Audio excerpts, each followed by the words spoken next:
And I just thought it would be fitting to have this kind of hellhole in this really hot, arid climate. And so I did actually a lot of the descriptions that I write about, Arizona, what it looks like, and being off old Route 66. All of that came from snippets of journals that I was writing when I was traveling. Ironically enough, some of it was from journal writing that I did when I was on a road trip with my dog Bear after she Oh finished wow. treatment. Yeah, we did a road trip across America to hike all these different great places to hike, all these famous hiking Cool. spots. So we went all the way from New England to the Grand Canyon and back. So it was pretty cool. That is amazing. That's a damn good memory. That's a good. I'm so glad that you got to have that. Yeah, That's she was really great. cool. It was great. Yeah. I told her, I was like, hey, you get through this rough chemo and I'm going to take you hiking across America. And I did. Yeah. It's oh man, that gives me chills, man. That's good. That's the good stuff. Thank you. Um, how the heck did you manage that sort of pain while you were writing about Bear without second guessing that choice of leaning into it and maybe embellishing it more so it wasn't quite as realistic for you personally?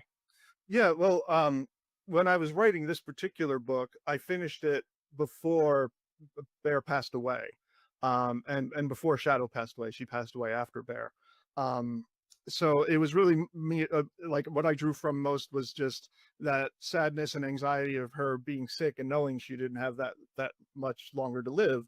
But without the chemo treatment, she would have died within 2 or 3 weeks. But with the treatment, she ended up lasting 2.5 more years, which was incredible. Oh, and I see your fur baby walking past. Yeah, who's this? Pardon my cat. Yeah, I'm surprised it took up this long. Somebody was talking. It's not about me. yeah. Change that. Just getting out of the camera. But yeah, I mean, I agree with Jack Ketchum in about the pain. I agree with him in many ways. He was very much my literary idol. I love him. But I definitely agree with leaning into the pain. I think a lot of great art, including great stories, come from pain. Um, but like even when Bear and Shadow did pass away, they both died within less than a year's time. It was hard, and it did have an effect on me.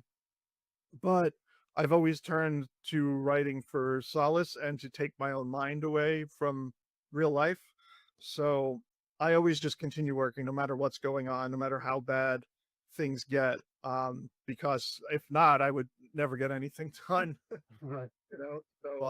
But yeah, it's not always easy, particularly when you're writing about something personal. I will say with this book, I didn't make it too much about the cancer and dogs and that, because I didn't want it to be too emotionally distressing for people who've been through that, because it is awful and it's horrible to relive. So Right. I got it out there early in the story of what's going on, but the focus of the story is what happens in the prison and what this guy goes through with smuggling stuff into the prison to try to make more money. So it's really more about that.